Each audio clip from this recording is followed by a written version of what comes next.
जब स्पेस को हम प्राइवेटाइज करेंगे तो हमें फायदा क्या मिलेगा? जो आज एक पर्टिकुलर गवर्नमेंट कंपनी है, गवर्नमेंट फर्म है, उसको हम रेगुलेट कर रहे हैं ना, उसके साथ फंसे ना, वही सारे काम करेगा, वही सैटेलाइट बनाएगा, वही लॉन्च करेगा, वही सरकार के बड़े बड़े मिशन लाएगा, बट वो कोई एक्स्ट्रा कैरिकुलर एक्टिविटीज नहीं कर सकता कि चलो हम एक ऐसा सैटेलाइट बनाते हैं जो अर्थियल चैलेंजेस को टैकल करेगा। वो देखेगा कितने छोटे छोटे मेटोराइट्स आ रहे हैं, कितने बड़े बड़े एस्ट्रोराइट्स आ रहे हैं, उनको कैसे टैकल करेगा, ये तो नहीं बताएगा, वो नहीं बता पाएगा। अब इसरो ध्यान भी नहीं देगा क्योंकि सरकार ने उसे बोला नहीं। ऐसे जब डिफेंस का काम होगा तो डिफेंस में वो क्या काम करेगा? डीआरडीओ क्या काम करेगा? सरकार कहेगा प्रलय बनाओ, प्रलय बनाएगा, नाग बनाओ, नाग बनाएगा, वही तो करेगा जो सरकार बोलेगी। बट अगर आप गोदरेज डिफेंस की बात करो, अडानी डिफेंस की बात करो, रिलायंस डिफेंस की बात करो, तो वो R&D पुलिस के लिए भी कर सकते हैं, आर्मी के लिए भी कर सकते हैं, नेवी के लिए भी कर सकते हैं, फॉरेन डेलीगेट्स के लिए भी कर सकते हैं। आज से 50 साल बाद अगर आप भारत को देखोगे तो 50 साल बाद वाला भारत जो होगा आज के इस भारत से ज्यादा बेहतर होगा, क्योंकि हम उन टेक्नोलॉजीज को खेलना, सीखना, समझना स्टार्ट कर दें। कभी भी प्राइवेटाइजेशन बुरा नहीं होता on regulated and controlled manner. अगर हम उसको कंट्रोल्ड करते हैं और अगर उसे हम रेगुलेट करते हैं तो हमारा कभी भी नुकसान नहीं होता। हम उस रेगुलेटेड मैनर में उस चीज को बिल्कुल चला सकते हैं, क्योंकि हमें पता चल जाएगा हमने उसका रेगुलेशन किया। अमेरिका में भी भाई जो डिफेंस कंपनीज हैं, जो इंजन बना रही है, जेई जो हमें दे रही है, वो प्राइवेट कंपनी। जब उससे हमने डील की तो वो किसके कंट्रोल में? अमेरिकन गवर्नमेंट के कंट्रोल। अगर ट्रंप कल बोल दें कि तुमको इंजन सप्लाई नहीं करना, पैसा वापस दो, वो कंपनी उस फाइल में रहकर काम नहीं करेगी। समझिए? तो कहीं ना कहीं प्राइवेट फर्म्स बनना बुरा नहीं है। जब प्राइवेट फर्म्स बनती हैं तो वर्ल्ड का सपोर्ट लेती हैं। अब जैसे स्पेस एक्स की बात करें बेटा, तो उसको जब स्क्रैप रॉकेट चाहिए थे तो कहां से खरीदे आपको पता है? रीलॉन्च व्हीकल्स बनाने के लिए उसने स्क्रैप कहां से खरीदा था? रशिया से। उसके सारे स्क्रैप इंजन्स के पार्ट कहां से आते थे? रशिया से। अब अगर अमेरिका कहते तुम तो रशिया से खरीद के कर रहे थे, तुम भी बैन नहीं कर रहे ना। क्यों? क्योंकि उसने रशिया से चीजें खरीद के जब अपनी टेक्नोलॉजी डेवलप कर ली, आज उसका यूज नहीं कर रहा ना। एप्पल दुनिया की सबसे बड़ी कंपनी है मोबाइल टेक में, बट उसका कैमरा और उसकी स्क्रीन कहां से आती है? चाइना से। सोलर पैनल अमेरिका चिल्लाता है बहुत सारा, सोलर पैनल सबसे ज्यादा कहां से आते हैं? चाइना से। तो इंडिया के कंपैरिजन में जिस कंट्री से ज्यादा डील होती हैं, चीजें होती हैं, वो क्यों कर रहे हैं? क्योंकि उससे उस नेशन को बेनिफिट है। किसी भी नेशन के बेनिफिट पे ही हम सब कुछ देखते हैं। तो इंडिया ने भी क्या किया, अपना स्पेस टेक प्रोग्राम को मजबूत करने के लिए एक कंपनी खोली जिसका नाम है ध्रुवा स्पेस। ये ध्रुव स्पेस कंपनी जो है, ये स्पेस की एक प्राइवेट फर्म है जो अपने सैटेलाइट लॉन्च करने जा रही है। ठीक, इस सैटेलाइट का नाम क्या है? Leap 1 mission, pioneering on orbit intelligence. ठीक है, तो एक इन डेप्थ लीप 1 मिशन है, ग्राउंड ब्रेकिंग एंडीवर है, किसका? ध्रुवा स्पेस का, जो सैटेलाइट कैपेबिलिटीज को रीडिफाइन करेगी। तो आइए इसके बारे में हम सारी चीजें समझते हैं, ये कैसे आई, क्या हुआ, ध्रुव स्पेस है क्या हमारे लिए। Dhruva space, a new force in space technology. ये वर्ड जो new force in space technology लिखा है, इसलिए लिखा है कि इसरो के बाद कोई ऐसी फर्म भी है जो फॉरेन के साथ टाई अप करके अपने सैटेलाइट लॉन्च कर सकते हैं। अब समझिएगा, इंडिया की एक ऐसी कंपनी जो फॉरेन अदर स्पेस कंपनीज के साथ टाई अप करके अपना सैटेलाइट लॉन्च कर सकती है। ये फैल्कन 9 का रॉकेट यूज कर रही है, स्पेस एक्स का, अमेरिका भी जा रही है। ये ऑस्ट्रेलिया का भी सपोर्ट ले रही है, ऑस्ट्रेलिया भी जा रही है। अब आप समझिए, आप कहोगे सर ये ऑस्ट्रेलिया क्यों गई, अमेरिका क्यों गई? अगर आप मैप कभी ध्यान से देखिए, जब हमने अपना चंद्रयान और मंगलयान लॉन्च किया था तो हमने स्पेस इंफॉर्मेशन सेंटर बनाए थे। कहाँ कहाँ? अमेरिका में, अफ्रीका में, ऑस्ट्रेलिया में। क्योंकि हमारा सैटेलाइट 24 घंटे नहीं देख सकता ना उसको, तो वहां वाला जो ऑब्जर्वर था वो देख रहा था। तो हमने ऑस्ट्रेलिया का भी सपोर्ट लिया, हमने अमेरिका का भी सपोर्ट लिया, हमने सबका सपोर्ट लेना यहाँ स्टार्ट किया। इसलिए तो Dhruva space, an emerging space technology startup from India, is making significant strides in the global aerospace industry. जो ग्लोबली एरोस्पेस की इंडस्ट्रीज हैं उसमें एक बहुत इंपॉर्टेंट रोल करके कमबैक कर चुकी है। With a focus on innovation and indigenous development, Dhruva space is poised to launch its first commercial satellite mission। इन्होंने अपना डेवलपमेंट भारत की सरजमीन पे रहकर, भारत के साथ मिलकर जो किया, वो अपना पहला प्राइवेट सैटेलाइट लॉन्च करने जा रहे हैं। This mission not only demonstrate their technical powers but also their commitment to advancing space-based solution for real world challenges. आज ये अपनी टेक्नोलॉजी से क्या दे रहे हैं, जो रियल वर्ल्ड चैलेंजेस हैं वो स्पेस टेक्नोलॉजी से कैसे हम पूरे कर सकते हैं। मान लीजिए इसरो का आज बेटा नेविगेशनल सैटेलाइट फ्लॉप है, फेल हो गया किसी कारण से, अगर ध्रुवा स्पेस टेक्नोलॉजी इस काम को कर ले तो इसरो का एक बर्डन खत्म ना, कि चलो तुम नेविगेशन सैटेलाइट देखो, हम बाकी काम करते हैं। हम शुक्रयान पे ध्यान देते हैं, हम गगनयान पे ध्यान देते हैं। फिर उसने कहा ध्रुवा ने कि सर गगनयान का ये वाला मिशन का पार्ट मुझे दे दीजिए, मैं तैयार कर रहा हूँ, बाकी पे ध्यान दीजिए। बर्डन जैसे रिलीव होता है, जैसे आज की डेट में नासा का एक खास बात आपने देखी होगी, नासा अपने रॉकेट्स नहीं बनाता। नासा किसको देता है, फैल्कन को दे देता है, इसरो को दे देता है, तुम लॉन्च कर दो। नासा खुद की लॉन्चिंग बंद कर चुका है आज की डेट में।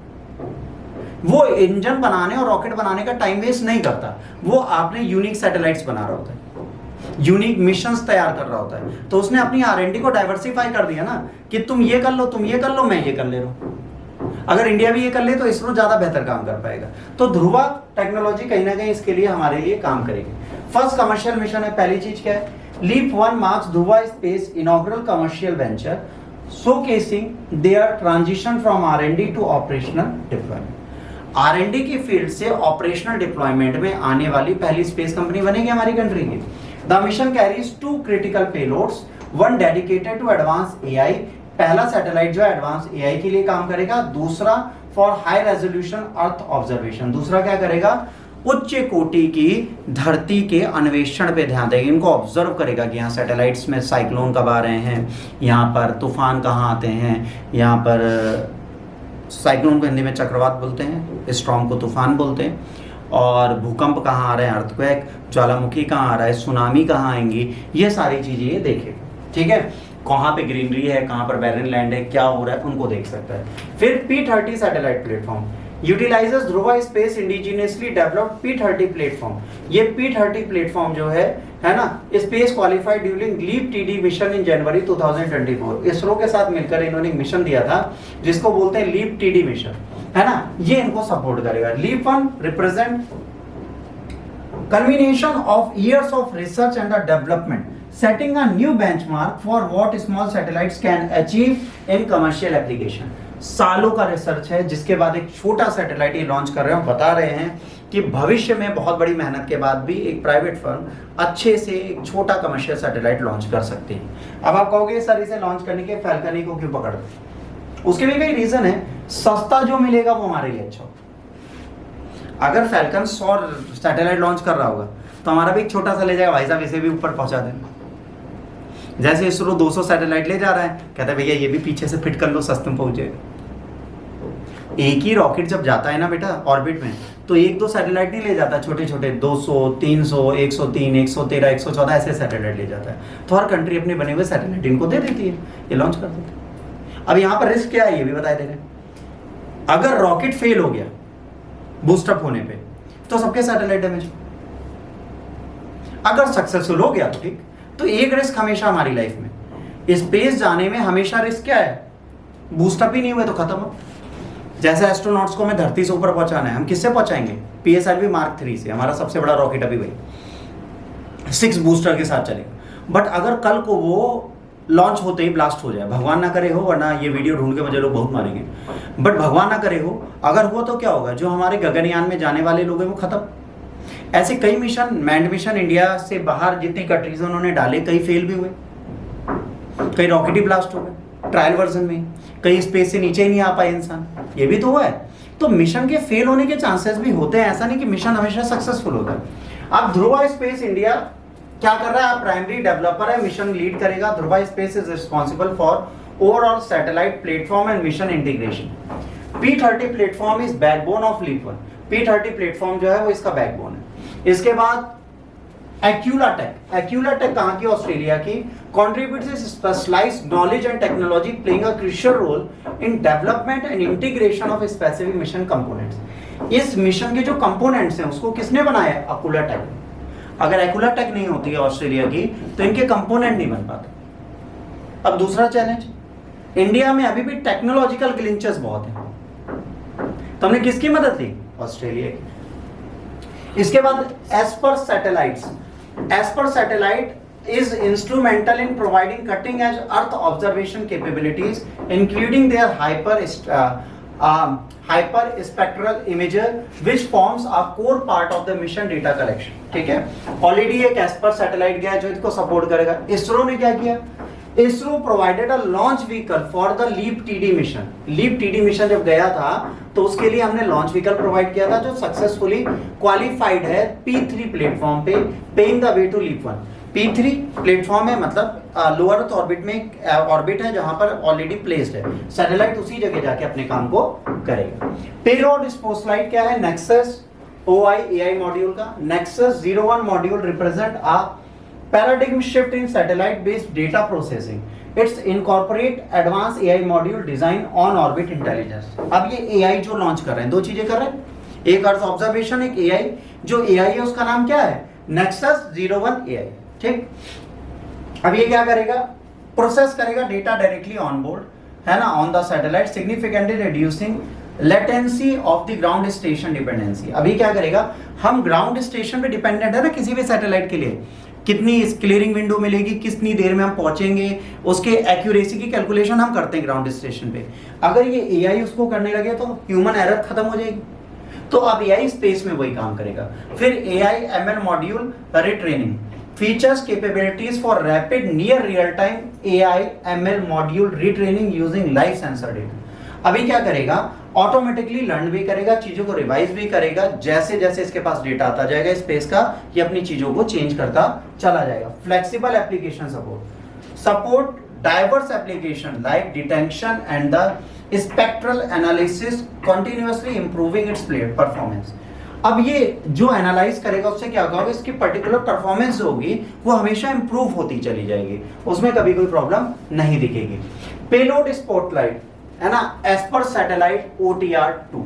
अब ये क्या है, OTR-2 मिशन प्रोवाइड एज पर satellite brings unparalleled earth observation capabilities to leap 1. लीप 1 में दो गए, एक नेक्सस गया है, नेक्सस है ना, A1 जो AI का काम कर रहा है, दूसरा कौन सा गया है, एज पर satellite. Cutting edge hyperspectral imager equipped with an advanced hyperspectral imager, it's capture vast spectrum of light beyond what is visible to human eye.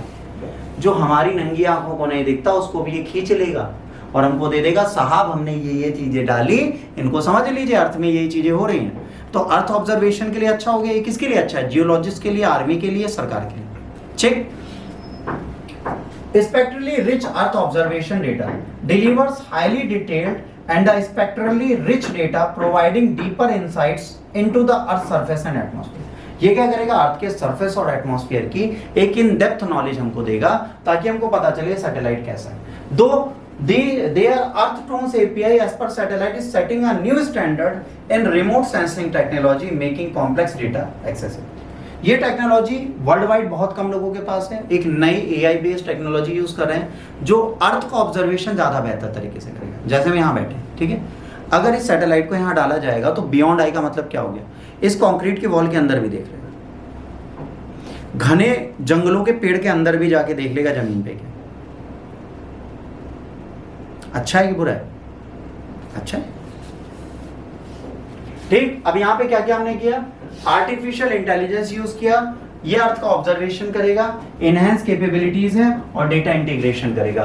तो नेक्सस 01 AI और OTR-2 ये दोनों इसके साथ गए हैं जो एक इंपॉर्टेंट चीजें बताते हैं.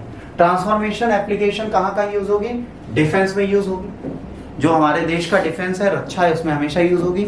माइनिंग में यूज होगी कि हमें पता चल जाएगा रिच रिसोर्सेज कहाँ है, ग्रेफाइट कहाँ है, यूरेनियम क्या है, थोरियम क्या है, पोटेशियम कहाँ है ना, बोरियम कहाँ है, ये सब हमें पता चल जाएगा. डिजास्टर में रिस्पांस मिल जाएगा कि कौन कौन से बंदे कहाँ कहाँ फंसे हुए हैं. इसके बाद एनवायरमेंटल मॉनिटरिंग करेगा कि जो ग्रीन बेल्ट हमें बताएगी वो एक्चुअली है कि नहीं है आज. इसके बाद क्या करेगा, एग्रीकल्चर एरियाज को देखेगा कि एग्रीकल्चर एरियाज कितने स्टैंडर्ड है, कितना क्रॉप प्रोडक्शन हो रहा, हाई यील्ड हो रही है कि लो यील्ड हो रही है, कहाँ पे पेस्ट कंट्रोल करने की जरूरत है, कहाँ पर हर्बिसाइड कंट्रोल करने की जरूरत है. ये सारी चीज़ें अगर हम एक बार इमेज को, सेंसर को 4-5 साल लगातार देखते हैं तो हमें कंपैरिजन कर सकते हैं कि भाई 2022 में इतनी एग्रीकल्चर हुई, 23 में इतनी, 24 में इतनी, 25 में इतनी, 26 में इतनी, 27 में जरूरत थी. फिर हम देखेंगे एग्रीकल्चर लैंड 2022 में जो था 2026 में वो कम हो गया. तो ये सारे कंपैरिजन कब कर पाओगे? जब आपके पास एक हाई रेजोल्यूशन ऑब्जर्वेशन सैटेलाइट होगा। तो ऑब्जर्वेशनल सैटेलाइट कौन दे रहा है? ध्रुवा टेक्नोलॉजी। तो अगर ध्रुवा स्पेस ये काम नहीं करेगा तो प्रॉब्लम होगी। तो सोचिए, इंडिजिनस स्पेस टेक्नोलॉजीज बुरी नहीं है, हम इनको इग्नोर करते हैं। हम क्या देखते हैं? हम ये देखते हैं कि अरे ये कुछ नहीं है हमारे लिए। एक्चुअली ये छोटी छोटी मुहिमें जो होती हैं, आपको पता है जब स्पेस एक्स अपना रीलॉन्च व्हीकल यूज कर रहा था, कह रहा था हम स्पेस में जाके अपने लॉन्च व्हीकल को वापस ले आएंगे, रीयूजेबल लॉन्च व्हीकल बना रहा था, पूरी दुनिया हंस रही थी, पता है? सब उस पे हंस रहे थे। फेल होता रहा बार बार, 10-12 बार बंदा फेल हुआ, उसको फर्क नहीं पड़ा, दुनिया को फर्क पड़ा है बेवकूफ। But once he got succeeded, सारी दुनिया का रीलॉन्च व्हीकल इस प्रोग्राम स्टार्ट हो गया। याद रखिए, इस दुनिया में जब आप एक नॉर्मल ट्रेंड से हटेंगे, हम सबको क्या लगता है कि जैसे इनको भी लगता है, इनको भी लगता है, आपको भी लगता है कि मैं अगर आप पे किसी बात से अड़ रहा हूं तो इसलिए अड़ रहा हूं कि आप उस लीग से बाहर हटिए। इस दुनिया में हर बंदा सेम काम कर सकता है, आपको वो काम नहीं करना, आपको उससे अच्छा करना, उससे अलग करना है, तभी आप नाम कमाओगे। और ये जितनी जल्दी आप समझ जाओगे उतनी जल्दी आप भीड़ से बाहर हो। 100 लोगों जैसा काम 100 लोग और कर सकते हैं, और वो 100 लोग बार बार मेरे पास आएंगे जाएंगे। दुनिया में भी यही होता। Sir, I can create a very good resume, so as you, so as you, so as you, why should I hire you? Question आ गया। भविष्य में टेक्नोलॉजी का यूज करना जरूरी है, बस उस टेक्नोलॉजी को अपनी व्यू साइड से अच्छे से यूज करो। एग्जाम्पल देता हूं, आपके पास भी चैट जीपीटी है, मेरे पास भी चैट जीपीटी है, आपके पास भी। चैट जीपीटी से आप भी क्वेश्चन पूछना, मैं भी पूछूंगा, आप भी। बट मेरे क्वेश्चन पूछने का तरीका जो होगा, मुझे वो आंसर आपसे अच्छा देगा। Reason, method of asking and knowledge counts. AI can create miracles, but कब क्रिएट करेगा? जब आप उससे बात तमीज से कर पाओगे। गूगल सेम चीज देता है सबको, बट लोग ढूंढ ही नहीं पाते। समस्या वहां है। AI का यूज करना सीखना है। इंसान ने AI बना दी, अलग चीज है। AI की कैपेबिलिटीज हमें नहीं पता आज की डेट में। Human is zero in knowing there capabilities, तो हम जीरो ही हैं, हमें पता ही नहीं क्या है उसकी कैपेबिलिटी। हमें अपनी कैपेबिलिटीज नहीं पता, हम उस कैपेबिलिटीज के बियॉन्ड काम करना ही नहीं चाहते। हमने एक अपना सेट टारगेट बना लिया, मैं इस यहां हूं और मुझे इतना आता है। दुनिया यही सोचती है। अगर ऐसा होता तो मेरे हिसाब से ना गूगल का भी आता, ना यूट्यूब का भी आता। सोचिए, छोटा सा एग्जांपल देखिए, एक वीडियो चाइना ने स्टार्ट किया, टिकटॉक, याद है? टिकटॉक बैन होते ही किसने फायदा उठाया इसका? 2 कंपनियों ने, एक इंस्टा, एक यूट्यूब। दोनों क्या ले आए? शॉर्ट्स। टिकटॉक खत्म हो गया धरती से, जिसका इनोवेशन था वो नहीं है, बट उससे बेहतर 2 चीजें आ गई, YouTube short and Insta shorts. और आज दुनिया सबसे ज्यादा किस पे चल रही है? शॉर्ट्स पे। पहले लोगों को क्या लगता था, लोग इंटरटेन तब होंगे जब 2.5 घंटे की मूवी चलेगी। फिर लोगों को क्या लगा, लोग इंटरटेन कम होंगे जब आधे घंटे का सीरियल चलेगा और आगे लिखा होगा to be continued next week. फिर लोगों को क्या लगा, 10 मिनट में बात खत्म करो तो लोग खुश होंगे। आज लोगों को क्या लगता है, 15 सेकंड में बात कहने की औकात है तो लोग खुश होंगे। समझिए, इनोवेशन आपके माइंड को रोज चैलेंज करेंगे। यहां कुछ लोगों को क्या, सबको लगता है कि मैं हाइपर होता हूं, गुस्सा होता हूं, मैं किसी को इग्नोर करूंगा, मैं किसी को इग्नोर नहीं करता। मैं आपको उस पोटेंशियल तक ले जाना चाहता हूं जहां पे आपके औकात से ऊपर आप काम कर पाओ। और उस चैलेंज में आने के लिए आपको अपने चैलेंज खुद एक्सेप्ट करने पड़े। सेम दुनिया में 6 लोग 7 लोग कर पाए हैं जो इस भीड़ से अलग हट चुके। दुनिया में 6-7 लोगों के नाम आपको याद होंगे जो बड़े लोग होंगे, बताओ कौन कौन से? टेक्नोलॉजी की फील्ड में